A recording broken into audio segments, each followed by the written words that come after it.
Acara ini dipersembahkan oleh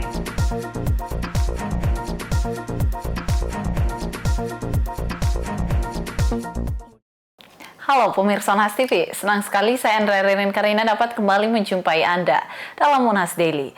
Dalam beberapa menit ke depan kami akan menyajikan berita-berita terpercaya hanya untuk Anda.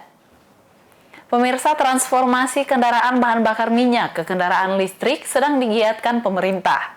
Pihak PLN Sulsel Rabar pun menyiapkan 61 unit stasiun pengisian kendaraan listrik umum yang tersebar di 53 lokasi. Pemerintah Indonesia tengah mendorong transformasi kendaraan bahan bakar minyak ke kendaraan listrik guna mendukung pengembangan teknologi ramah lingkungan. Pemerintah pun telah merencanakan kebijakan fiskal khusus untuk mendorong penggunaan kendaraan listrik berbasis baterai, seperti yang disampaikan oleh Menteri Koordinator Bidang Perekonomian Erlangga Hartanto. Kebijakan tersebut diantaranya pemberian insentif khusus untuk pengguna kendaraan listrik hingga percepatan pengembangan stasiun pengisian kendaraan listrik umum atau disingkat SPKLU. Dalam hal ini perusahaan listrik negara bertanggung jawab untuk menyediakan SPKLU yang memadai bagi masyarakat. Manajer Komunikasi dan Tanggung Jawab Sosial dan Lingkungan PLN Unit Induk Distribusi Sulsel Rabar, Ahmad Amirul Syarif, menyebut pihaknya dalam mewujudkan mandat pemerintah untuk menyediakan SPKLU yang memadai itu, telah menyediakan puluhan unit SPKLU untuk memenuhi kebutuhan masyarakat. Jadi terkait SPKLU, tentunya PLN kan telah diberikan mandat dari pemerintah untuk mendukung transformasi kendaraan menjadi kendaraan listrik ya. Jadi di PLN sendiri sudah ada sangat banyak, di Sulsel Rabar sendiri itu sudah ada sangat banyak SPKLU sehingga teman-teman yang menggunakan kendaraan listrik atau mobil listrik itu bisa menggunakan mobil listriknya sampai pulang kampung. Nah, sampai di Palopo atau sampai di Toraja itu kami semua sudah sudah memiliki SPKLU. Jadi total ada 61 unit SPKLU di 53 lokasi di 3 provinsi ini, Sulawesi Selatan, Sulawesi Tenggara, dan Sulawesi Barat. Lokasi-lokasi SPKLU-nya ini juga dapat dicek ya di aplikasi PLN Mobile. Jadi yang sudah biasa menggunakan kendaraan listrik itu untuk chargingnya itu langsung melalui aplikasi PLN Mobile. Seperti itu. Jadi untuk ketersediaannya itu sudah bisa langsung dicek. Seperti itu, Mbak. Jadi sudah memadai ya, Pak? Sudah sangat memadai. Jadi ini juga kami juga tidak berhenti di sini.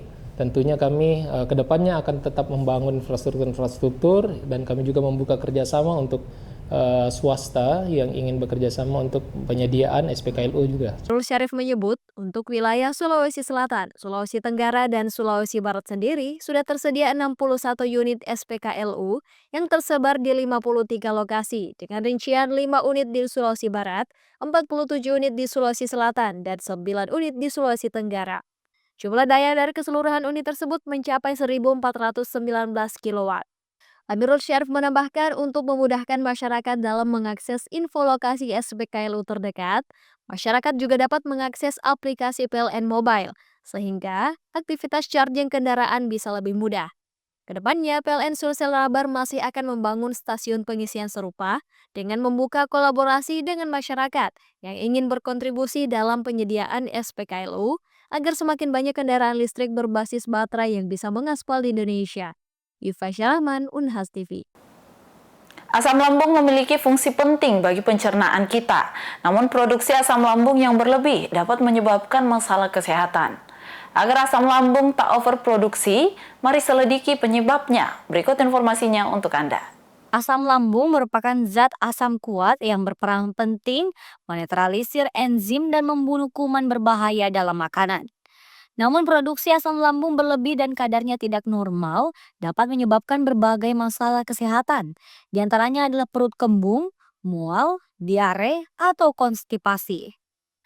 Menurut Ketua Departemen Biokimia Fakultas Kedokteran Universitas Hasanuddin, Dr. Marhaen Harjo M. Biomed PhD, produksi asam lambung yang berlebih dapat disebabkan oleh beberapa faktor, seperti stres berlebihan dan pola makan tidak teratur. Stres dapat merangsang kelenjar parietal di lambung untuk menghasilkan asam lebih banyak. Sedangkan konsumsi makanan tinggi protein seperti daging juga meningkatkan produksi asam lambung yang digunakan untuk mencerna protein yang masuk.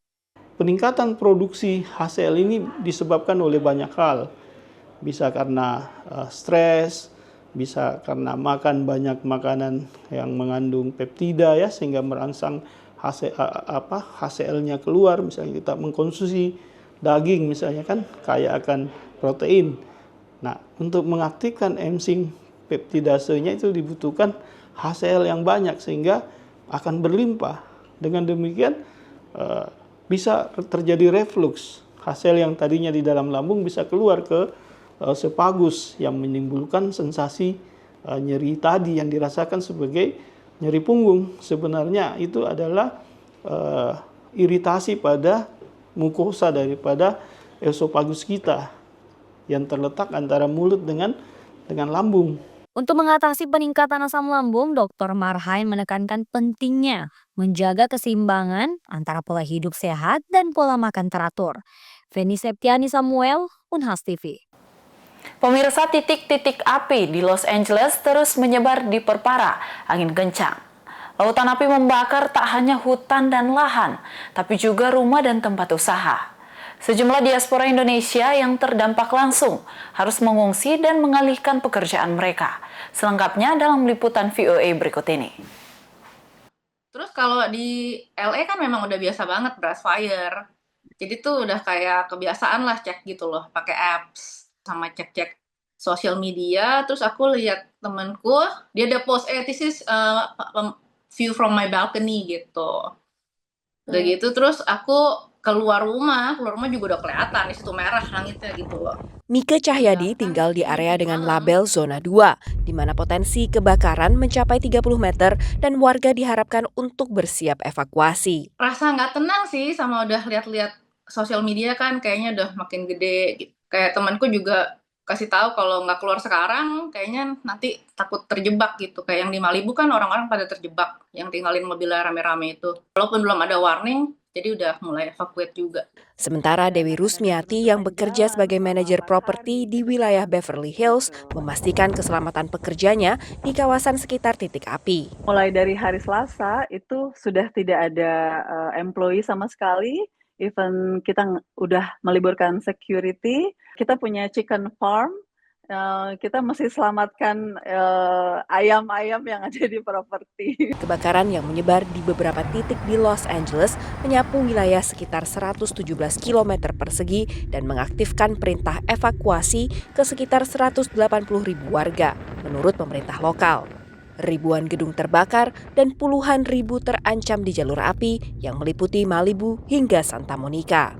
Tak hanya rumah pesohor yang dilalap api, dari pantauan VOA, tempat tinggal dan tempat usaha sejumlah diaspora Indonesia juga jadi korban kebakaran. Konsulat Jenderal Republik Indonesia Wilayah Kerja Los Angeles belum mendata jumlah WNI yang terdampak kebakaran ini. KJRI telah mengeluarkan imbauan lewat media sosial. Kami lebih menyarankan untuk memasuki shelter yang sudah disediakan oleh pemerintah setempat.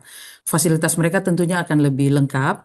Kemudian mereka bisa mendata siapa saja yang memerlukan bantuan dan juga sekaligus mendapatkan fasilitas dari pemerintah setempat. KJRI juga siap memfasilitasi bantuan untuk mengurus dokumen yang hilang akibat kebakaran ini. Perubahan iklim memperpanjang musim kebakaran di California. Ini diakibatkan oleh kondisi vegetasi yang secara umum menjadi lebih kering, menurut ahli manajemen penanggulangan kebakaran. Maybe a bigger grass crop because of a wetter year. On the other hand, you also have compounding drought conditions, which has been increasingly a factor across the state of California over the last few decades. Sementara cuaca ekstrim juga bisa dirasakan di tengah dan pantai timur Amerika Serikat. Badai musim dingin Blair yang mengikuti salah satu tahun terpanas yang pernah tercatat. Riset menunjukkan perubahan iklim atau climate change meningkatkan kemungkinan udara dingin kawasan kutub utara keluar dari jalur sirkulasi dari bagian utara bumi menuju ke selatan dan membawa suhu dingin ke garis lintang yang lebih rendah seperti di kawasan Amerika Serikat. Dari Washington DC, Virginia Gunawan dan tim VOA. Baik pemirsa, berita tadi sekaligus menutup perjumpaan kita hari ini. Jangan lupa untuk terus saksikan Unhas Daily hanya di Unhas TV. Saya Andrea Ririn Karina mewakili kru yang bertugas. Pamit undur diri dan sampai jumpa.